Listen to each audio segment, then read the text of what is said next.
દાખલો આપ્યો છે કે મને પીડા કેવી થાય છે કે 18 વર્ષની દીકરી એના બાપના ઘરે હોય અને જ્યાં સુધી લગ્ન ન કર્યા હોય ત્યાં સુધી એને પીયુની વેદનાની ખબર ન હોય, અને લગ્ન થઈ જાય એના હારે જાય અને પછી બાપના ઘરે જેથી આંટો દેવા આવે અને એનો વદાડ પૂરો થઈ જાય પછી એક દીજો મોડું થાય ને પીયુને જે મળવાની વેદના હોય ને એવી મને વેદના થાય છે. બાપુ દાસી જીવણ એવું કહે છે, કારણ કે જેને હોય ને એને ખબર હોય. આપણને તો ઠીક હવે બધું જ્યાં ધર્મ ધ્રુજ્યો ને જ્યાં પુરુષ નથી પૂગી ગયો ને ત્યાં આ દેશની આબરૂ બાપુ દીકરીએ રાખી છે. તમે કહો તો દીકરીઓના હવાર સુધી દાખલા દો અને જણે કંઈક કર્યું હોય તો દાખલો દો ને મારે કંઈક કહેવા થાય. કર્યું જ નથી કાંઈ, મૂછવે વળત દીધા ન કાંઈ. ઘરની બાપુ આબરૂ જો કાંઈ અમે મોટી મોટી કરતા હોય ને તમે એને પાયો હોય ને પછી એમ કહો હાલો હાલો ચા પાણી પીવા રોટલા ખવડાવ અને પછી ડેલામાં લઈ જાઓ અને પછી રવડામાંથી હાણશું લોટા મંડે ઉડવા ચીનપા જવું મારે. આ બહાર બોલી શકાય બાપુ, ઘરના માણા હારા હોય ને તો બોલાય, નકર હારા હારા ને એમ કે કેમ છે મજામાં એ આવજો એમ નો કે હાલો કરીએ, કારણ કે નહીં ખબર ઘરે જાય તો વંટોળીઓ ચડશે. જ્યાં ધર્મ ધ્રુજો આ જેટલા જેટલા મહાપુરુષો દુનિયામાં પૂજાય છે ને બાપુ એક એક શક્તિનો હાથ છે માલપા, એક થી પત્યું જ નથી. એટલા માટે મહાપુરુષો કહે છે જતી સતી કા એક મતા તો સરગાપુરમાં સતા. બાપુ બે માણા હરખા હોય ને તો જીવવાની મજા આવે, બાકી જીવે કેટલાય પણ કપાણે એમાં મજા નો આવે. સગાળ છે સંગાવતી નો હોત ને તો કોઈ નો ઓળખત. દીકરો કાપ્યો ને પછી કે હવે તમે વાંચ્યા થઈ ગયા ને હવે મારે ખાવું નથી, દીદી ઠાળીને ઠાબુ મારીને ઉભો થયો ને ભગવાન તેદી સગાળ છે ભાંગીને ભૂકો થઈ ગયા. વાણિયાનો દીકરો ઉંદરડું નો મારી કે દીકરો કેમ કાપ્યો હોય છે. તેથી સગાળ છે ને એમ જો કરે તારી ભલી થાય, દીકરો કાપ્યો ને હવે ખાય નહીં. સગાળ છે મોળા પડી જાય ને તેથી સંગાવતી લગામ હાથમાં લીધી તમે બેસી જાઓ મજા કરો. એ બાવાને હું ન જવા દઉં હવે. તેથી એક વાણિયાની દીકરી એમ કહેતી હોય કે બાપ જાણી તને કહું છું બાવા મારા પેટ છે મહિના 5 આશરો સીતારામ નો હવે કોઈ નો જાય નિરાશ બેહી જા બાવા હવે તને ખાધા વિના નહીં દઉં જાવા. અખિલ બ્રહ્માંડના માલિક ને કહે છે હણકો કાઢી વાળ છૂટા મૂકી હાથમાં કટાર લીધી કે બાપુ ઉભારો ખડકી આડી કરી જોગમાયા કેવી બની છે બાપ. એટલા માટે હું કહું છું કે આ જોગમાં એવું છે ને હાસવી લેજો નકર રહેજો માન મેળ પડ્યો હોય. આમ કટાર કરી સંગાવતીએ કે મારા પેટમાં 5 મહિનાનો ગર્ભ છે ફાડીને બાવા ખવડાવું તું ચા જે ઓળખસ. આમ કરીને ભગવાન સોટી ગયો બસ કર મારી માં બસ કર. તેદી બાપુ સંગાવતી આગળ થઈ.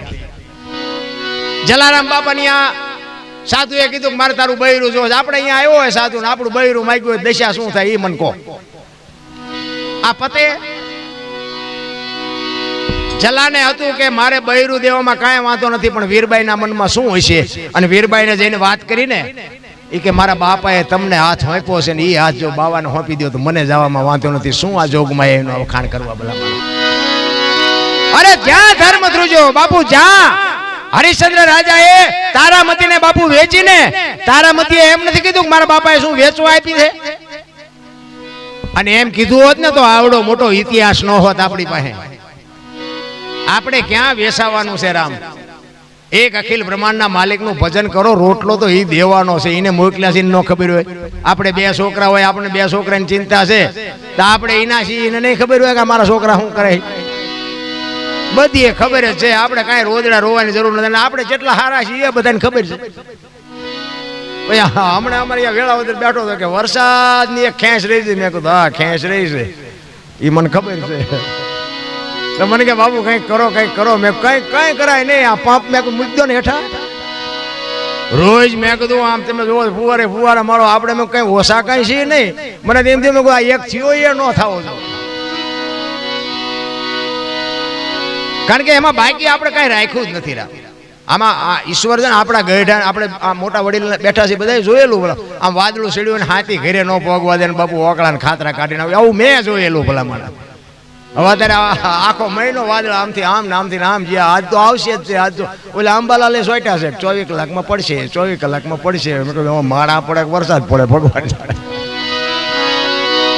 આપણે સુધરવાની જરૂર છે તો એ તો આવે ટેમે ટેમ બાપુ. તડકાના ટાઈમે તડકો પડે, ટાઈટના ટાઈમે ટાઈટ પડે, વરસાદના ટાઈમે વરસાદ નો આવે. પણ કંઈક આપણામાં ઘટે છે. મેં પહેલા કીધું ને કંઈક ઊંધું રંધાય છે. નકર આ વરસાદને આવવું જ પડે. અહીંયા શીનો રોકી શકે. એની ચિંતા તો હોય જ, પણ કંઈક આપણામાં ખામી પડે છે. એટલા માટે હવે એક કડી કહીને પછી મારી વાણીને વિરામ આપું, કારણ કે આમાં પાછું નામાસણ આવે ને એટલે કોકને એમ થાય છેદી પૂરું થાય છે. એટલે દાસી જીવન બાપુ એની વેદનાની વાત કરે છે. શું કહે છે?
સાંભળો બધાનો આભાર. કાંઈ ભૂલચૂક થયો તો માફ કરજો. જય માતાજી, જય સિયારામ. અને એક વાત મારે કહેવાની રહી ગઈ. આ માં શ્રાવણ મહિનામાં ગયા. જો બાબુ જીવતા આવડે ને મરતાય આવડે. પવિત્ર મહિનો એમાં બાપુ માએ વિદાય લીધી. આખી દુનિયા નડ્યા હોય ને મરતાય ન આવડે. બરોબર વાવણી હોય ને હારો આદમી ગામમાં ન હોય ને તેથી મરે. એ કપાસ્યું વાળા જ હોય ગામમાં. એટલે માં તો અમે તો અહીંયા આવ્યા ત્યારે હું તો વિચાર કરતો હતો કે ખરેખર માનો આત્મો કંઈક બાપુ અદ્ભુત આત્મો છે કે આ આખો દી કેટલું માણા. આનાજી કાલ જોવો કેટલું માણા આવે. આ બાપુ બોલાવ્યા ન આવે. આ બાર ગાડીઓ પડી છે તમે જોવો તો ખરા. ગામમાં નથી આવતા. આ વગડો છે. કેવો એ આત્માની કમાણી છે બાપ. અને એ માએ જે સેવા કરી છે હું તો અહીં ઘણી વાર આવ્યો છું. મેં મારી રીતે જોયું છે બાપુ. કોઈ દી બેઠા જ ને કોઈ દી અહીં ભાડ્યા જ નહીં. કોઈને અરે આ બેનું હોય તો બેનું ભેગા કંઈ સત્સંગ કરે કે અમથા બેઠા હોય કે હા કે ના, કાંઈ જ નહીં. બસ કામ કામ કામ કામ કામ. બીજી વાત મને એમ થાય કે હારું આમનું શરીર આવું છે અને આ હારું શરીરને કંઈ થાક ન લાગે. ખરેખર એ માને ધન્યવાદ દેવાય. બાપુ એ આત્માને શાંતિ આપે એવું ભોળાનાથને આપણે બધા અરજી કરી. અને હવે આપણે બીજા કોઈને સાંભળી બીજા. હા હાલે હા એ મારી ભૂલ થઈ ગઈ. ઘનશ્યામભાઈનો પણ અહીંયા આ જગ્યામાં ખૂબ ખૂબ ફાળો છે. ખરેખર ઘનશ્યામભાઈને વિનંતી કરું સરસ મજાની. અને બે જો આ ગાંઠિયા ખાઈને પાછા ભાગતા નહીં. અને તમારે જો મોજ કરવી હોય ને તો હજી આપણી પાસે કંઈ ખૂટે એવું નથી. પણ તમે રોકાવતો.